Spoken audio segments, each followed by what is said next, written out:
Hey, you awesome folks! Thanks for taking this journey of discovery with your guide, Keith Haney. You're listening to the Becoming Bridge Builders podcast, your favorite podcast for everything from racial reconciliation to education innovation, justice reform, and leading change in the 21st century. This podcast is for people who love to be challenged with difficult topics, but want practical solutions to solve these challenging issues. Becoming Bridge Builders makes change possible.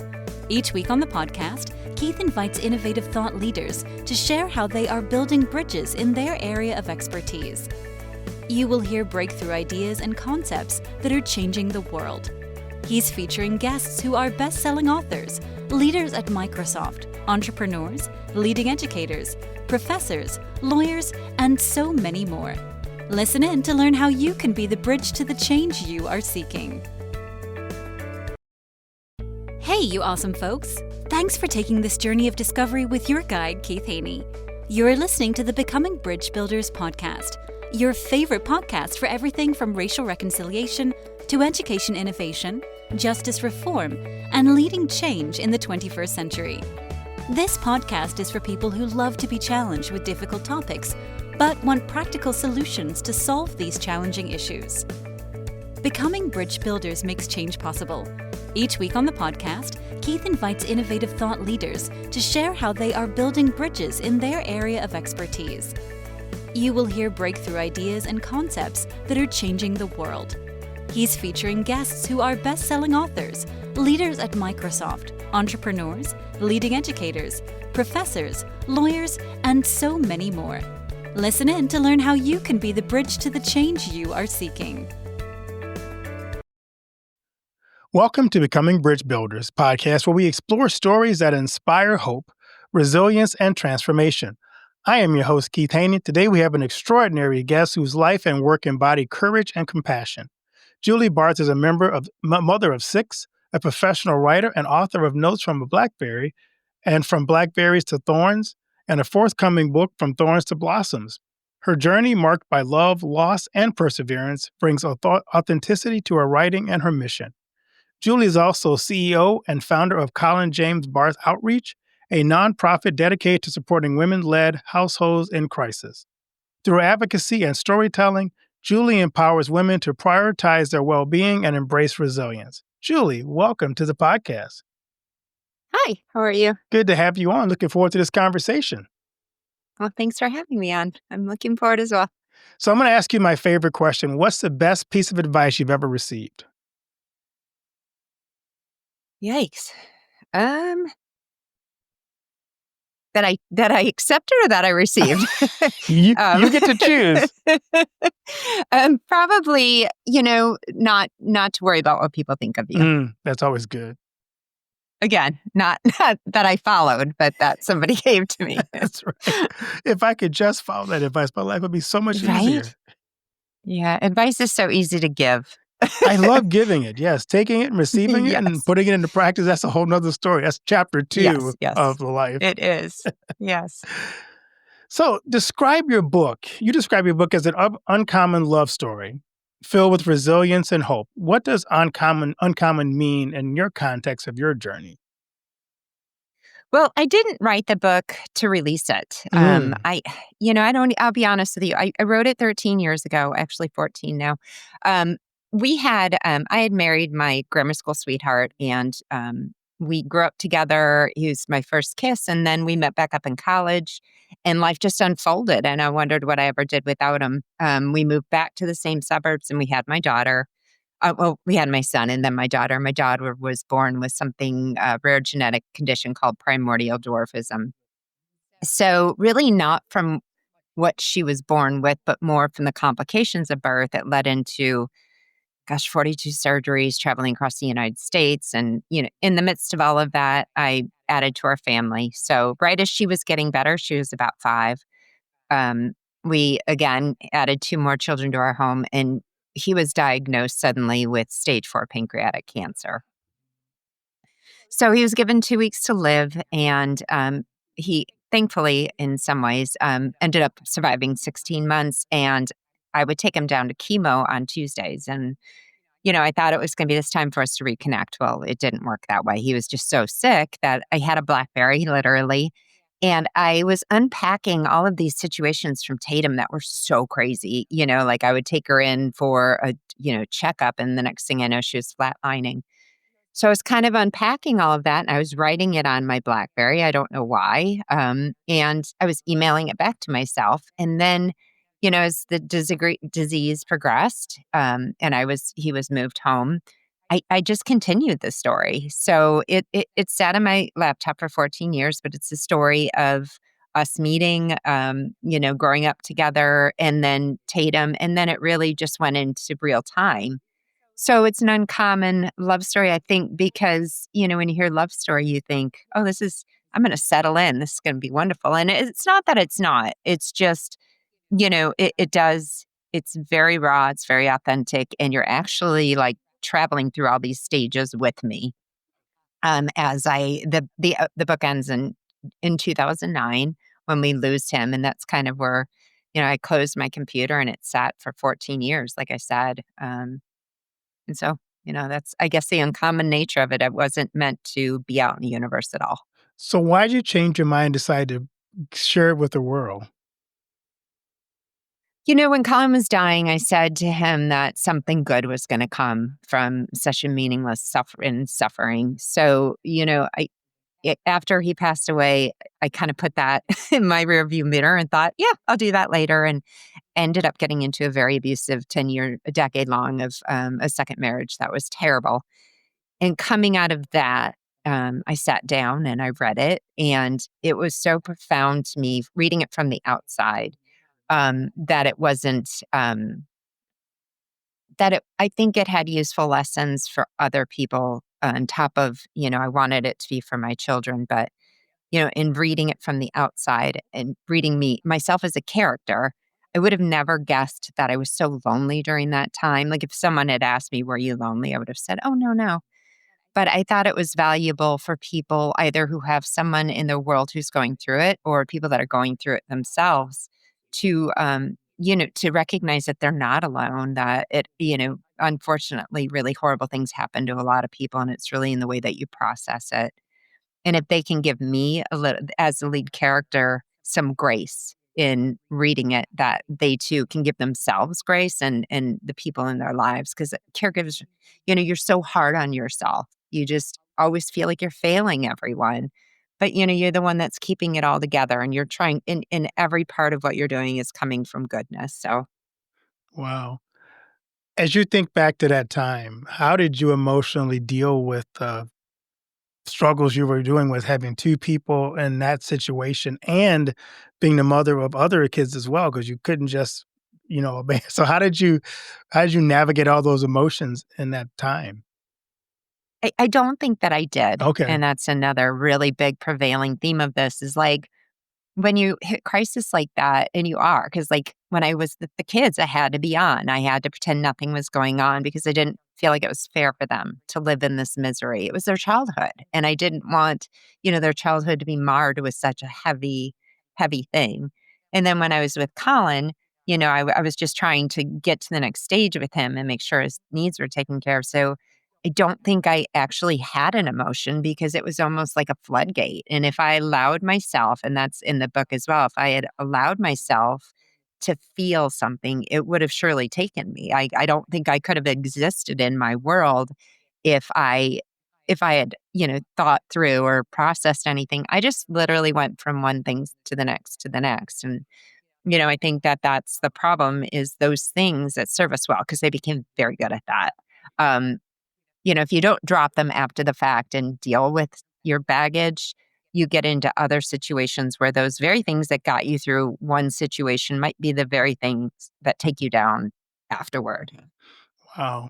I can't imagine trying to navigate all those different parts of your life and compartmentalize them that way.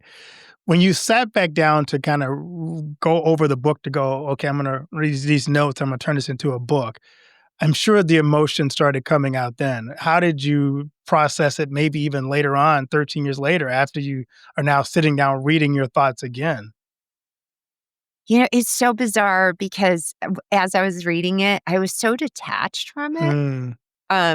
that I was able to read it objectively, maybe more than subjectively. I'm not saying there weren't parts where I broke down. I think the first time I read it, I could read it objectively. Now, if I go back and I read it, I'm in tears Right. instantly.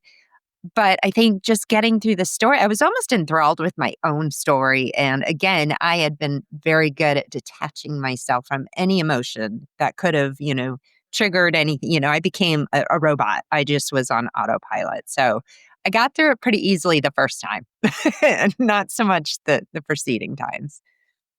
You write about how fragile and precious time is. And I think as you're writing about this, what was the defining moment of truth for you in that realization? I think that, no matter what was going on in my world, Colin, sadly and understandably, he was only 33 when he was diagnosed. And he kind of just shut the world out. We both did, but he shut out his children and just said, I think there was this thought process in him, like, I'm going to save all my energy so that I can heal and spend time with my children. But unfortunately, he spent, good probably 5 months of the remaining time he had in his room trying to save up energy for the cure for when he could, move on. And I remember those months very unfondly because, by the time he had let go of it and said, okay, I'm just going to live life, he lost a lot of life. So, that struck with me because I understood why he did it. But at the same time, I wasn't going to convince him out of it either. But then, you have the dichotomy of that. And then I have Tatum, who's my special needs daughter, who was dying from the day she was born. And I had so many medical professionals telling me, don't take her out in public, don't take her to a pool, but don't. And I never really listened to them. And the reason why is because, and this was pre-Colin, and it flowed afterward, but I always felt like what good is a life to preserve if you're not allowed to live it? And that's kind of how I've always viewed things. I lost my father at 54, who had spent his whole life saving, for retirement and never enjoyed anything. So I think I had the experience of that, growing up with a father who was always waiting on the sidelines. He was so afraid so afraid to die that he never learned to live. So that's always been kind of my perspective on it. For caregivers who pick up your book and are maybe experiencing just some of the emotions that they're going through, what advice do you have for caregivers? I think not to push people away. It's a very strange dynamic that you don't understand until you're in it. But when you're a caregiver, it's like you step out of life and everybody else's life continues, to circle and yours just stops. And, then when people don't check in with you, then you stop checking in with them. And when that happens, then you get resentful that you're stuck in this, isolation. And if you do have a chance to go out, the last thing you think is, I don't want to bring my heaviness to the situation. So you just stop talking altogether. When you do that, you just keep pulling back. And when it's a long drawn out illness or when it's something, that does consume you so much, you forget that you're a human being. You forget that your whole purpose here is not to care for someone else. Obviously that's, your main goal, but you have to live still in it. And people aren't abandoning you because that's how it feels, at least from my perspective. I think people don't like uncomfortable situations, so they necessarily pull back to protect themselves. And I would say don't take that personally. That has nothing to do with you or who you are. They just don't know what to say to you, so they stop talking to you. They don't want to tell you anything bad because they feel like you have so much, but then it feels like everyone else has good stuff in their life and you're the only one. So, continue to reach out, I guess. Don't isolate yourself. Don't feel like you're alone because you're not. And people do want to hear and they do want to be there for you. Somebody said who was going through some things like this, they said, for those who want to talk to support those people who are caregivers, they weren't sure what to ask. And you just kind of pointed to that too. So if you're looking at someone who's going through what you went through, what advice do you have for them in terms of here's how you can be supportive, here's how you can be helpful, and here's what you don't want to say? I think one of my least favorite phrases, and I understand it and I catch myself doing it too, is if there's anything I can do. Right. It's like, so don't ever say, well, it's okay to say it, but my perspective is you don't have to say, "Is there anything I can do?" Just look around. Like I loved the people. We were in Chicago at the time, and I loved that there was a person that showed up and they shoveled my snow. They didn't ask. They didn't say, "What can I do?" I literally looked out the window, and there they were with their snowblower. You know, you see people struggling. Don't just ask what I can do. Just step in and say, "Hey, listen, I'm either going to pick your kids up from school today, or I'm going to run to the grocery store. What do you need?" Just don't give them an option out, because when you leave it in their hands, there's already so overwhelmed. It's almost like you're putting one more thing on their plate that they're never going to take you up on. So just do. I mean, that's kind of how I feel about it. And don't feel as if you're bothering them or imposing on them.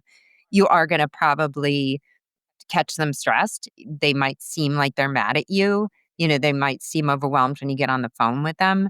They are, but that has nothing to do with you. So have heavy shoulders. And the second thing is tell them how bad your life is. If something bad happens, say, "Hey, I know you got a lot going on, but I just had something really bad happen," because as a caregiver, it's kind of nice when you know that not everyone else's life is perfect. So you're not unloading on them. You're almost making them feel human again. Like everyone has problems, and I am going to involve you in my world by telling you my problems so that you can tell me yours as well.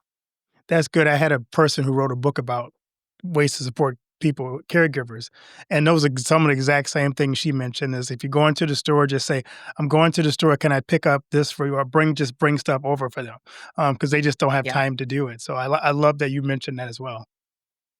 Well, and you don't wanna feel indebted to everyone, Right. there's a part, especially as a woman, I'm speaking from my experience, is like, I just remember thinking, "I have to be in control of everything, and if I delegate one little thing, this house of cards is gonna fall."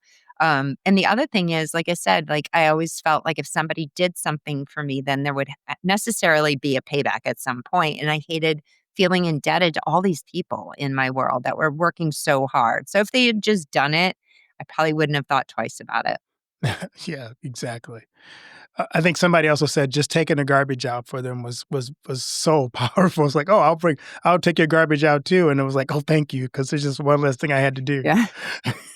Mine is unloading the dishwasher Okay. or putting away laundry. Those are the 2 things. You mentioned, the joy and heartbreak were coexisting for you. How did you learn to embrace both without losing hope?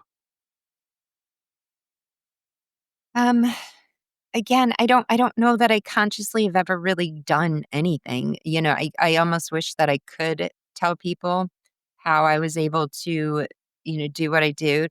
I think that, it was one thing after, losing my dad, then it was just one thing after another. And I think a lot of mine was just necessarily learning that, you're going to have good and you're going to have bad. And everybody has that in their everyday life. And I guess if you can take how you manage the little ups and downs and try to apply them to the big ups and downs to level things out. There's just these extreme highs and extreme lows, and if you can try and like meet it in the middle somewhere and experience it, but not become overwhelmed by either one, joy or sadness. As you look back at now that this time in your life has passed, I know people are reading this going, "Did anything good come out of it?" And it's kinda be hard to ask that question, but I mean, as you think back, is there something about that time that you look back and go, "That was valuable," or "That there was a blessing in there?" I get many, I will say. One is that, yeah, I lost the love of my life, but I think that had I not had that experience, like I could have gone my entire life looking for somebody that made such an impact on my life. And at the time, it didn't seem short. Now, looking at it, him being in my life was only a decade. He's everything I've ever known in my life. But if I didn't have that, or if I didn't have, you know, every moment that I had with Tatum and with Colin, I didn't take for granted. I still don't take for granted. And that's the one positive is that, I try to live every day, knowing that if this was the last, knock on wood, that I lived it to the fullest. Cause I think, we just lost a dog 2 weeks ago. And, that's when after you lose a person or a dog, you think, oh, I should have spent more time with them. Don't we all do that?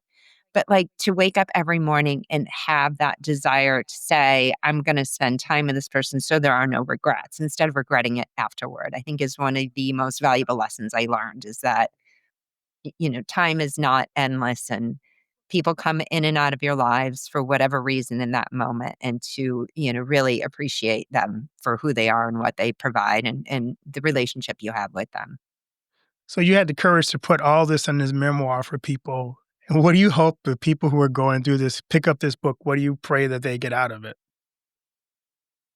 Well, there's kind of a series. So there's the first one, which is about, my relationship with Colin and Tatum and everything that I went through with them. And then the second book from Blackberries to Thorns is getting in and getting out of a relationship that I was in that was very toxic. My hope really is that I hope people read both of them because, I think that when you read about somebody else and their life circumstances, again, if they can give me the grace to know that I was doing my best in the first book, maybe not judge me so harshly in the second book, and vice versa, because although I'm very different circumstances in the two books, I'm the same character. And I think that that's something that we all need to understand is like, there's no such thing as being good or being bad. You're reacting to a situation you're in. And I hope that's kind of what people learn is that your core is good. I never made an intentionally, harmful or malicious decision, even if it didn't work out the way I wanted it to. I hope when people read that and if they're willing to overlook some of the decisions I made and say, oh, that was just because of where she was at, that that will like kind of, radiate to the rest of the people in their world and themselves. So how's your life today after all of the things you've gone through? A little hectic, but it's good. I turned all of that into, as you mentioned earlier, I run a charity right now and still getting it off the ground. But meeting so many amazing women and their struggles and helping to ease their burdens. That means a lot to me. Teaching my daughters and my sons as well to treat people with dignity and kindness and to never or try not to assume things or to judge other people for their life circumstances. I wake up every day in peace and I know that everybody wants to be happy. I'll take peace because I don't think you can have happiness without it. So I wake up, my soul, knock on wood, is very peaceful. And that's such an amazing feeling because it's been a very long time since I felt that way. Tell us about your charity.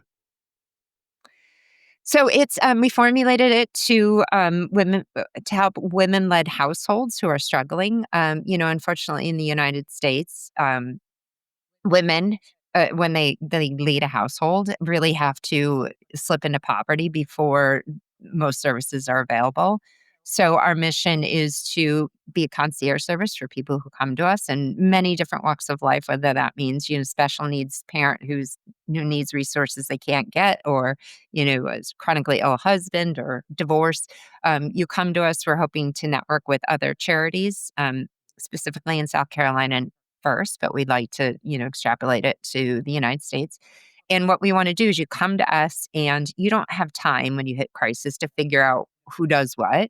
So we're trying to figure out who does what. So when you come to us, we're like, call these people for your mortgage, call these. And for anything that isn't already out there, and there's so many services out there that no one's aware of, then we want to be a safety net to kind of be that bridge to get people before they slip into poverty. Because as a mother, once you hit that poverty, it is so hard to rebuild. It takes a woman a decade to rebuild after crisis. And we just feel as if we support somebody where they're at, then we can give them, a lifetime of being able to soar instead of hitting poverty and trying to rebuild because that's nearly impossible. Yeah, that's a great ministry. What led I'm assuming your story led to that nonprofit?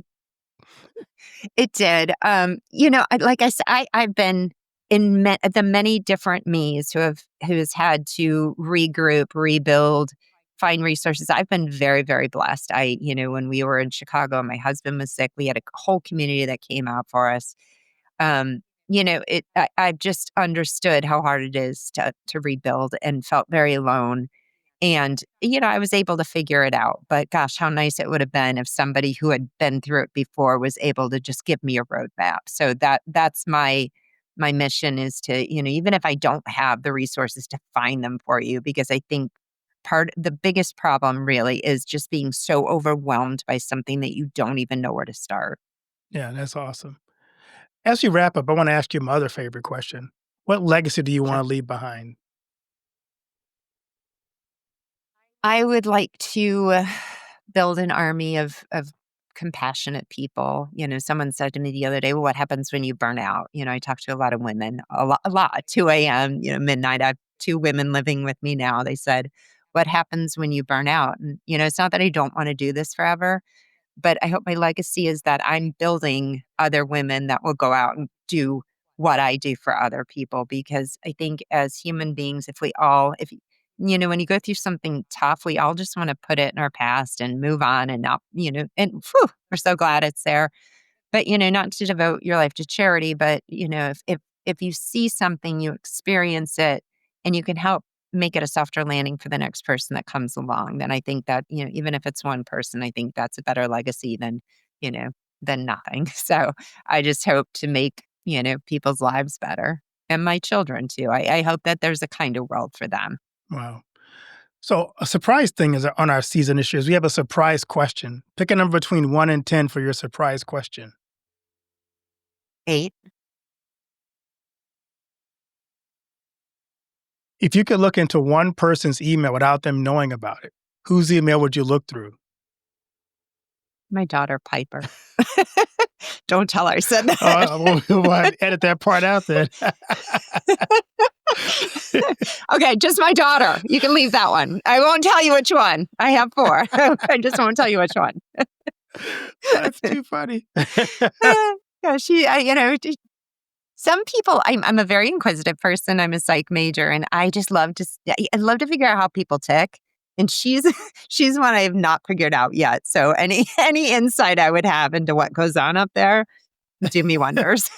That's funny. But I would also love to bottle her because she is just such an amazing, you can leave it in, because she's an amazing human with such compassion, yet ability to separate herself from emotion. I think that's such an amazing thing to do. Oh, that's great. Where can people find your books and connect with you and your organization, your nonprofit? If you go to my website, Julie Barth, BARTH, author.com, I have tabs there for our organization, which is cjboutreach.org, but it's there. My daughter's artwork, the one that's special needs, she sells her artwork to profit our organization. So any way you want to get involved, there's tabs to donate, there's tabs to get involved. And if you are someone who needs something, even if you're not in the state of South Carolina, please reach out to me. I man all of them, and that is what I'm there for. Like I said, I might not be able to provide you resources, but I will find the wizard who has them for you. Well, Julie, thanks so much for sharing your incredible journey and story with us and your insights today about navigating through some of the toughest times in our life. For those who are listening and can learn more about Julie's books and her nonprofit by checking out the links in the show notes below. Until next time, keep building bridges, keep bringing hope, and keep living a life of transformation. Thank you, Julie, so much for sharing your story with my listeners. Thank you, Dr. Keith. But act fast. With only 40 spots remaining this month, claim your free revenue ceiling audit now at the link included in the show notes. Thanks for listening to Becoming Bridge Builder. If you enjoyed this episode and want to help support the podcast, please subscribe and share it with others. Post about it on social media or leave a rating and review. To catch all the latest from me, you can follow me on Instagram at @bkeithhaney and on Getter and Twitter @RevHeadpin. Thanks again, and tune in next time.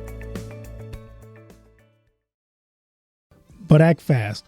With only 40 spots remaining this month, claim your free revenue ceiling audit now at the link included in the show notes.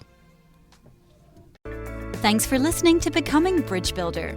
If you enjoyed this episode and want to help support the podcast, please subscribe and share it with others. Post about it on social media or leave a rating and review. To catch all the latest from me, you can follow me on Instagram at @bkeithhaney and on Getter and Twitter @RevHeadpin. Thanks again, and tune in next time.